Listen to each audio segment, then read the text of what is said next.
Hi, I'm Dan Aubuchon, and welcome back to the Joy of Tennis Teaching.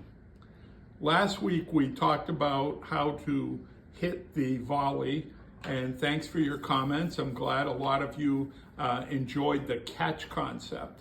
The catch is such a key to the volley that I can't overemphasize it, and we'll keep coming back to it whenever we talk about the technique on the volley. But today we're going to talk about the positioning and understanding the front of the court. On the volley, there are actually three different positions. There's the defensive volley position on or around the service line, the best volley position right on top of the net, and then the ideal volley position, which is halfway between the net and the service line. In the modern professional game, the defensive volley position has pretty much been eliminated. Players pass too well. At any time, the defensive volley position, you want it to be a transitional space, even for a club player. If you're hitting a defensive volley, you want to then move to the ideal volley position. So let's forget about this first one. The best volley position, or BVP, is a joke, because yes, it's the best volley position. It's very hard to miss a volley from there.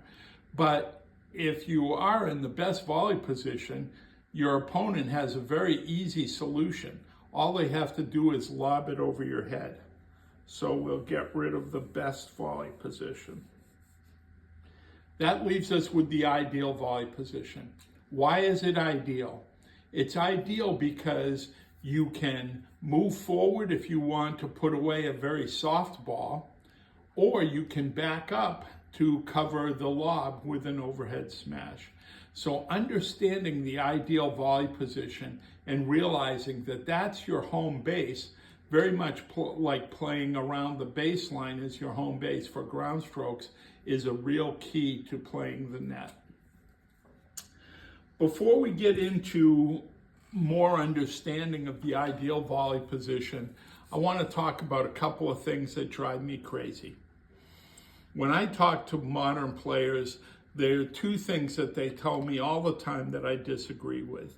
Number one is they say you can't come to the net in today's game because players pass too well, and you can't serve and volley effectively because, again, the players return too well. Well, that second one is being debunked all the time. You're seeing all the top players are serving and volleying as an occasional tactic to counter the returner staying way back.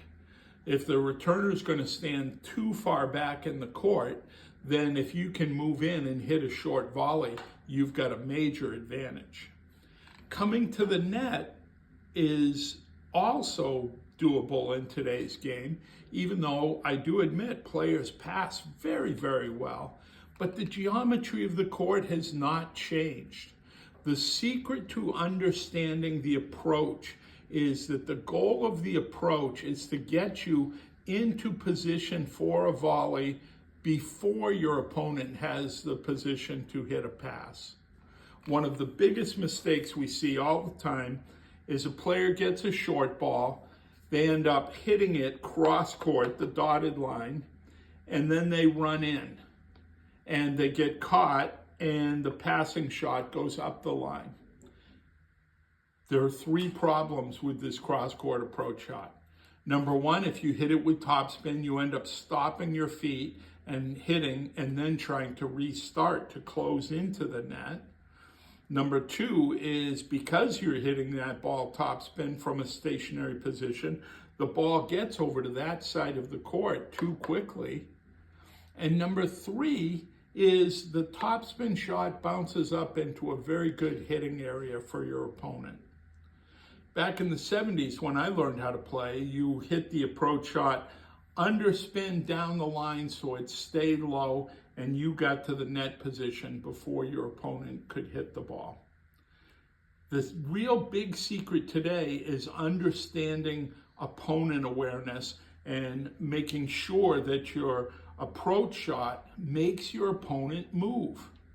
You can hit a cross-court approach shot if you're making your opponent run for that or passing shot, and you are going to achieve the ideal volley position on that side of the court, which you can see is a much longer run than this way, but you can do it. Carlos Alcaraz is one of the best in the game at crushing a good cross-court ball and then recognizing that his opponent is in trouble and sprinting forward and getting to the ideal volley position where he can put away the high volley. That's kind of like the new, modern approach, the Russian crush.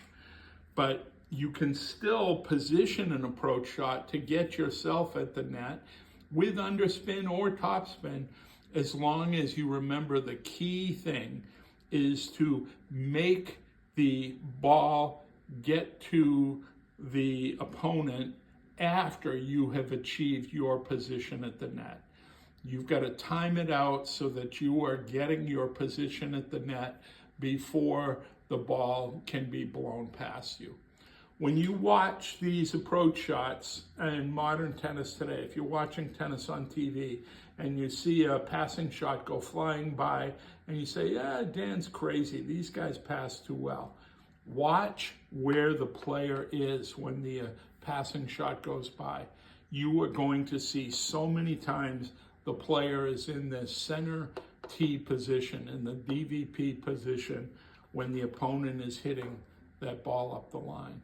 Or the player is in the proper side of the court, but they're a little too far back, and the opponent can hit the sharp cross court because the approacher is still moving in.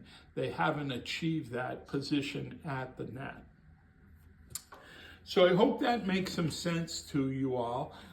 You want to understand what you're doing when you're coming to the net, and that the goal is to make your opponent uncomfortable, move them out of position, and most importantly, gain that ideal volley position. Make sure that when you're coming into the net, you've got control of that part of the court. If you're standing anywhere along that line and your opponent is in a difficult position, you'll have the upper hand and you'll win the majority of the points. So thanks a lot. Next week we'll talk about a few more advanced volley techniques, and go out there and be joyful.